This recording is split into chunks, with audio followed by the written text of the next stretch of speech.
June 2ஆம் வாரத்தில் இந்திய ஒன்றியத்தை ஆளக்கூடியதாக இந்திய கூட்டணி ஆட்சியை அமைக்கும். ஆனாலும் அவ்வளவு எளிதாக பாஜகவும் ஒன்றிய பிரதமர் நரேந்திராவும் ஆட்சியை விட்டு கொடுக்க மாட்டாங்க.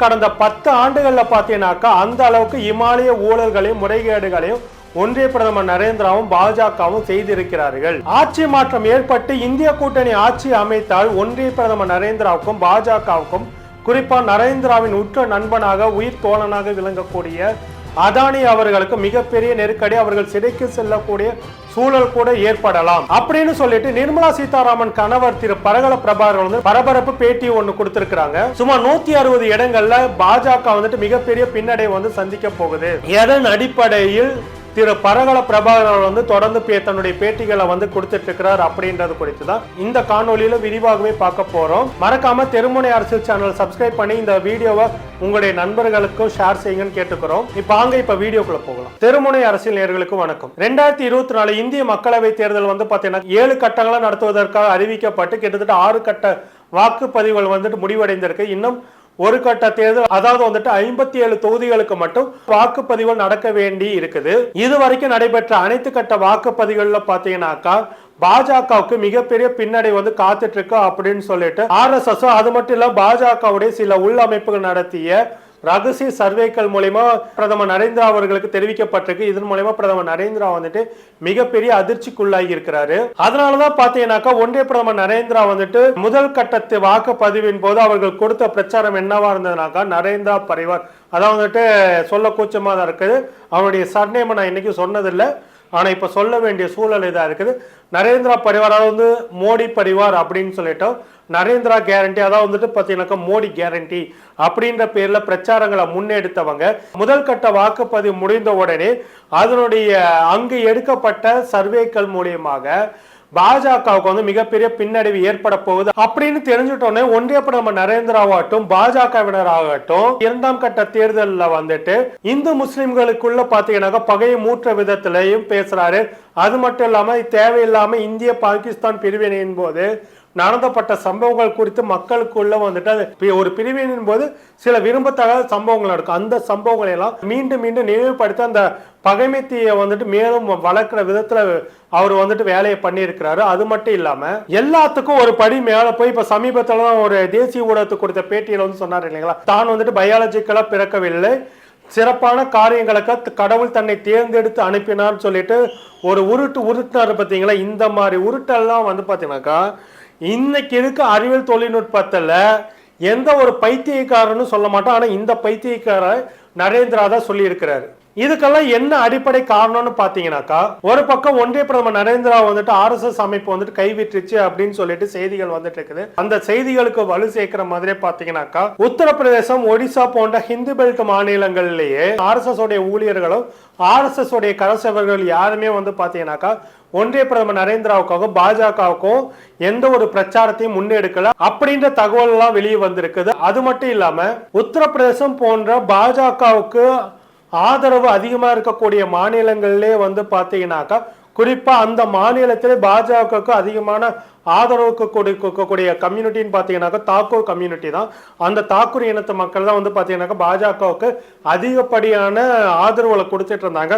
அவர்களையும் பெரும்பான்மையான பேர் பாத்தீங்கன்னாக்கா இந்த தேர்தலில் புறக்கணித்து இருக்கிறாங்க அப்படின்றதையும், அதோட முக்கியம் என்னன்னாக்கா அவர்களே பெரும்பாலான பேர் அந்த தாக்கூர் கம்யூனிட்டியில பெரும்பாலான பேர் பாத்தீங்கன்னாக்கா இந்த தடவை பாஜகவை புறக்கணித்து விட்டு காங்கிரஸுக்கு ஆதரவு நிலைப்பாடை எடுத்திருக்கிறாங்க. ஏன்னா இவர்கள் மதத்தை வைத்துக் கொண்டே ஆட்சி செய்வதனால தங்களுடைய குழந்தைகள் பாத்தீங்கன்னாக்கா அண்டை மாநிலங்கள்ல போயிட்டு கூலி வேலைகள் செய்யக்கூடிய நிலைமைக்கு தள்ளப்பட்டிருக்காங்க.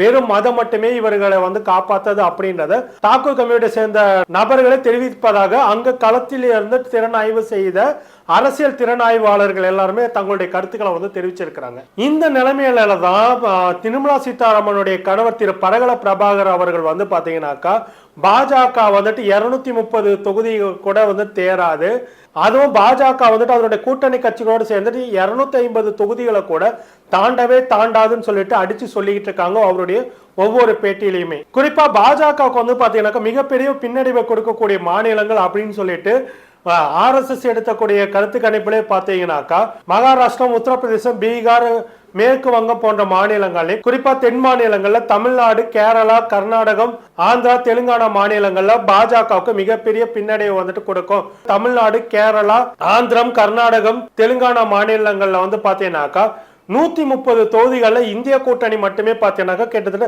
110 தொகுதிகளை வந்துட்டு வென்றெடுக்கும். பாஜகவுக்கும் அதனுடைய கூட்டணிகளுக்கு சேர்த்து மொத்தமா தென் மாநிலங்கள்ல 20 தொகுதிகள் கிடைப்பது மிகப்பெரிய குதிரை கும்பாதான் இருக்கும் அப்படின்னு சொல்லியிருக்காங்க. அது மட்டும் இல்லாம ஒருவேளை ஆந்திராவில் திரு சந்திரபாபு அவர்களோ இல்ல ஜெகன்மோகன் அவர்களோ வெற்றி பெற்றாலும் சரி, இல்லை வந்து தெலுங்கானால திரு சந்திரசேகர் அவர்கள் வெற்றி பெற்றாலும் சரி, இவர்கள் மீண்டும் பாஜகவுக்கு ஆதரவு கொடுப்பார்கள் அப்படின்னு இவர்கள் எதிர்பார்த்தாலும் அதுவும் வந்து பாத்தீங்கன்னாக்கா வாய்ப்பில்லை ராஜா அப்படின்னு தான் தெரியுது. ஏன்னா வந்து பாத்தீங்கன்னாக்கா கடந்த காலங்களில் பாஜக கூட்டணி என்ற பெயர்களில் இவர்களை நசுக்கி ஒடுக்கியது இவர்களுடைய நினைவுல எப்பவுமே, இவர்களுக்கு வந்துட்டு எப்பவுமே அவரோட மனதில் பதிஞ்சிருக்குது. இந்த கட்சி தலைமைகள் ஒரு முடிவு எடுத்தாலும் கட்சி தொண்டர்கள் ஏற்க மாட்டார்கள் அப்படின்றனாலே இந்த முறை கட்சி தலைமைகள் கட்சி தொண்டர்களுடைய விருப்பத்திற்கு படிதான் செயல்பட்டாங்க. ஏன்னா மக்கள் கிட்ட வந்துட்டு பாஜகவுக்கு ஆதரவு மீண்டும் கொடுத்தால் தங்களுடைய கட்சிகள் காணாம போயிடும் அப்படின்ற ஒரு அச்ச உணர்வு இவர்களுக்குள்ள வந்திருக்குது. அது மட்டும் இல்லாம அரசியல் திறனாய்வாளர் திரு யோகேந்திரா போன்றவர்கள் வந்து பாத்தீங்கன்னாக்கா களத்திற்கே சென்று அவர்கள் வந்துட்டு ஆய்வுகளை நடத்தியிருக்காங்க. அந்த ஆய்வுகள் என்ன சொல்லப்பட்டிருக்குனாக்கா பாஜகவும் அதோட கூட்டணி கட்சிகளும் சேர்ந்துமே 250 தொகுதிகளுக்கு மேல வெல்றதுக்கான வாய்ப்பே இல்லை அப்படின்னு சொல்லிட்டு அடிச்சு சொல்றாங்க. அவங்களுடைய தர ஆய்வுகளின் மூலமா களத்துக்கே சென்று ஆய்வு செய்திருக்காங்க. இங்க இருக்க சில நவீன சாணக்கியர்கள் போல வந்துட்டு ரூம்குள்ள உட்காந்து பேசல, அவர் நேரடியாக களத்துக்கே போய் பேசிட்டு இருக்கிறாங்க. இதுக்கெல்லாம் முன்னாடி வந்து பாத்தீங்கன்னாக்க நம்ம ஒரு முக்கியமான விஷயத்தை வந்து கருத்தில் கொள்ள வேண்டியிருக்கு. 2014, 2019 தேர்தலில் பாஜக பெற்ற ஓட்டு சதவீதத்தை வந்து நம்ம கருத்தில் கொள்ள வேண்டி இருக்குது. 2014 தேர்தலில் வந்து பாத்தீங்கன்னாக்கா பாஜக வந்துட்டு 34% ஓட்டுகளை வந்து பெறுது. 2019 தேர்தலில் வந்து பாத்தீங்கன்னாக்கா 303 தொகுதிகளை வென்று பாஜக வந்து கிட்டத்தட்ட 37.4% ஓட்டுகளை வந்து பெற்றிருக்காங்க. இந்த இடத்துலதான் இந்திய கூட்டணி வந்து பாத்தீங்கன்னாக்கா மிக சாதுரியமான தன்னுடைய அரசியல் சதுரங்க காய்களை வந்துட்டு நகர்த்தி இருக்காங்கன்னு சொல்லலாம். அது என்னன்னாக்கா 2019 தேர்தலில் வந்து பாத்தீங்கன்னாக்கா பாஜகவுடைய எம்பிகள்ல 160 எம்பிகள் வந்து பாத்தீங்கன்னாக்கா கிட்டத்தட்ட 15% வாக்கு வித்தியாசத்துல தான் வெற்றியே பெற்றிருக்காங்க. அதாவது 3000 முதல் 30,000 ஓட்டு வித்தியாசத்துல மட்டும்தான் இவர்களுக்கான வெற்றி வாய்ப்பே ஏற்பட்டு இருக்குது அப்படின்னு சொல்லிட்டு அரசியல் திறனாய்வாளர்கள் வந்து சொல்றாங்க. இந்த இடத்துல காங்கிரஸ் கட்சி வந்து பாத்தீங்கன்னாக்கா அவர்களுடைய சாதுரியமான அரசியல் மூவா என்ன பண்ணிருக்காங்கனாக்கா இந்த 160 தொகுதிகளை பாத்தீங்கன்னா கிட்டத்தட்ட ஒரு 100 தொகுதிகளுக்கு மேல வந்து பாத்தீங்கன்னாக்கா காங்கிரஸ் கட்சி வந்துட்டு மாநில கட்சிகள் எங்கெல்லாம் பலமா இருக்கோ அந்த இடத்துல எல்லாம் காங்கிரஸ் கட்சி தன்னுடைய தொகுதிகளை வந்து விட்டு கொடுத்திருக்குது. அதாவது இந்த பாஜக நிற்கக்கூடிய இந்த முக்கியமான 160 தொகுதிகள்லையும் பெரும்பாலும் பாத்தீங்கன்னாக்கா மாநில கட்சிகள் எந்த அளவுக்கு பலமா இருக்கோ அந்த இடத்துல வந்துட்டு மாநில கட்சிகளையே வந்துட்டு நிக்கிறதுக்கோ அவர்களுக்கான ஆதரவையும் காங்கிரஸ் கட்சி வந்து கொடுத்திருக்கிறாங்க. இது மூலமா இந்த 160 எம்பிகளுடைய தோல்வி வந்துட்டு உறுதி செய்யப்பட்டிருக்கு அப்படின்னு சொல்லலாம். அதாவது இந்திய கூட்டணி வந்து பாத்தீங்கன்னாக்கா இந்த 160 தொகுதிகளை மட்டுமே குறிவைத்து தான் தங்களுடைய தேர்தல் காலத்துல வந்துட்டு இந்த ஸ்மார்ட் கேமை வந்துட்டு நடத்தி இருக்கிறாங்க அப்படின்னு தெரியுது. அது மட்டும் இல்லாம பாத்தீங்கன்னா இந்திய கூட்டணியில எல்லாத்தையும் தெரியும் வலுவான மாநில கட்சிகள் எல்லாமே இந்திய கூட்டணியில வந்துட்டு இருக்காங்க.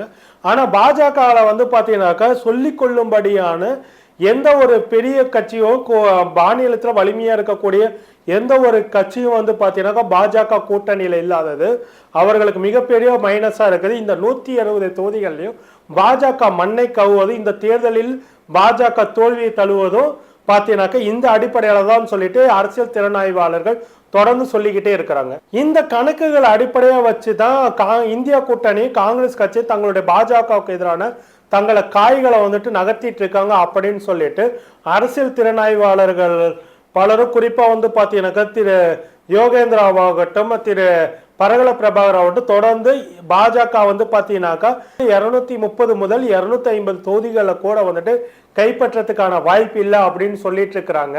அதனால நிச்சயமாக ஜூன் 2வது வாரத்துல இந்திய கூட்டணி சார்பில் புதிய அரசு வந்துட்டு அமையும் அப்படின்னு சொல்றாங்க. ஆனாலும் ஒன்றிய பிரதமர் நரேந்திராவோ பாஜகவோ அதிகாரத்தை ருசி பார்த்தவர்கள் சர்வாதிகாரத்தின் மூலம் இந்த நாட்டின் வரலாற்றையும் அரசியலையும் மாற்றக்கூடிய மாற்றணும் நினைத்து கொண்டிருக்கின்ற இந்த வெறி பிடித்த கும்பல் வந்து பாத்தீங்கன்னாக்கா நிச்சயம் வந்துட்டு ஆட்சி அதிகாரத்தை அவ்வளவு சீக்கிரத்துல பரிமாற்றம் செய்ய மாட்டாங்க அப்படின்னு சொல்றாங்க.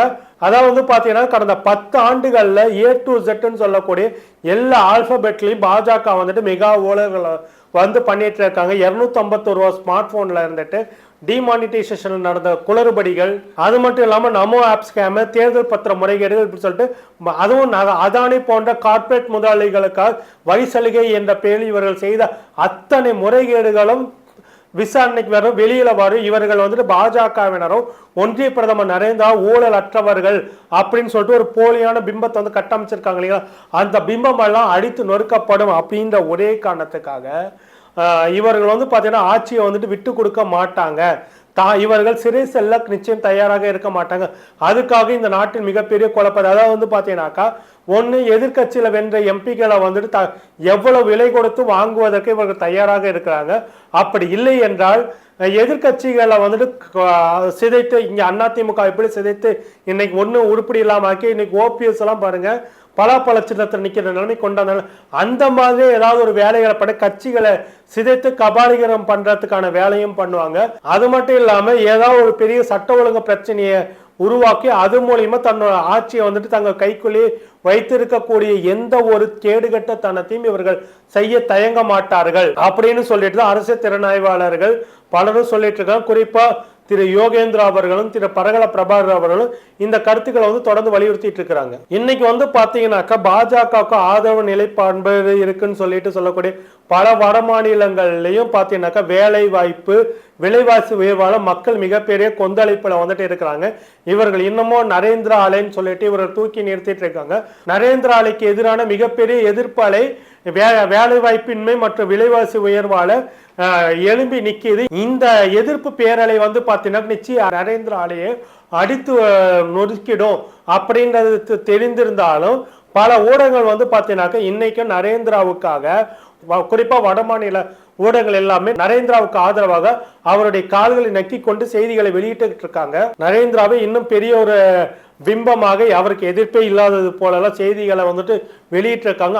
அது போன்ற பைத்தியக்காரத்தனம் தான் தன்னை கடவுளாய் அனுப்பினா தான் ஒரு கடவுள் அவதாரம் அப்படின்னு சொன்ன தகவல் எல்லாம் அவர்கள் வந்து வெளியிட்டு ஒரு போலியான ஒரு பிம்பத்தை வந்து கட்டமைச்சுக்கிட்டே இருக்கிறாங்க. இந்த கடவுளின் அவதாரம், கடவுளால் அனுப்பப்பட்டவர் அப்படின்ற ஒரு விஷயத்தை வைத்து கொண்டது. ஏன்னா ஒட்டுமொத்த சர்வாதிகாரிகளும் பார்த்தீங்கன்னாக்கா அவர்களுக்குள்ள இருக்கக்கூடிய அந்த சர்வாதிகாரம் மிதமிஞ்சி போகும்போது அவர்கள் இந்த நிலைக்கு வருவாங்க. கடவுள் அவதாரம் அப்படின்ற நிலைக்கு ஹிட்லர் கொண்டு எல்லாமே. ஏன்னா நாஜி படையினர் ஹிட்லருடைய கடைசி காலத்துல பார்த்தீங்கன்னாக்கா அவர் கடவுள் அப்படின்னு அழைக்கிற நிலைமைக்கெல்லாம் போயிருந்தாங்க. அதெல்லாம் வரலாற்று பதிவுகளாகவே இருக்குது. அப்படிப்பட்ட சூழல்ல தான் நரேந்திராவும் தன்னை சொல்லிட்டு இருக்க. அவருக்குடைய சர்வாதிகாரம் மேலோங்கி இருக்க இந்த சூழல்ல தன்னை கடவுளாக சித்தரித்து அவர் செய்திகளை வெளியிடுறாங்க. ஊடகங்களும் கொஞ்சம் கூட அறிவுபூர்வமா சிந்திக்காமல் அதை அப்படியே இது பண்றாங்க. இது குறித்து வட மாநில ஊடகங்கள் எந்த ஒரு டிபேட்டுமே பண்ணாத ஒரு இழிநிலையில தான் இருக்கு. தமிழ்நாட்டு ஊடகங்கள் தான் அது டிபேட் ஆக்குனாங்க. இந்த சூழல்ல தான் ஜூன் 4 வரைக்கும் நம்ம பொறுத்து அமைதியா இருக்க வேண்டியிருக்கு. ஜூன் 4ஆம் தேதி தேர்தல் முடிவுகளுக்கு அப்புறமேட்டு ஒன்றிய பிரதமர் நரேந்திராவின் பிம்பம் எந்த அளவுக்கு அடித்து நொறுக்கப்படும் அப்படின்றத பொறுத்திருந்து பார்ப்போம் நண்பர்களே. நன்றி, வணக்கம்.